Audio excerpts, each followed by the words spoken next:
再来看昨暗金门有一个来自厦门66岁中国的旅客，昨暗伫金城车头的便所，身体向无爽快，走吧骹手阁无力，救护人员赶紧甲伊送病院，不幸嘛是救无回来。他一下船的时候就身体有一些不舒服，所以大概从早上，然后一直到这个晚上发生事情的时候，大概他的身体状况一直没有很理想。不过就是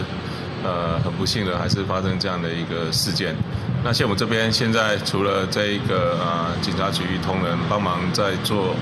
相关的这些发生的这一个事件的这些厘清以外，也针对相关的这些团员人员做一些笔录，希望可以厘清这件事情的状况。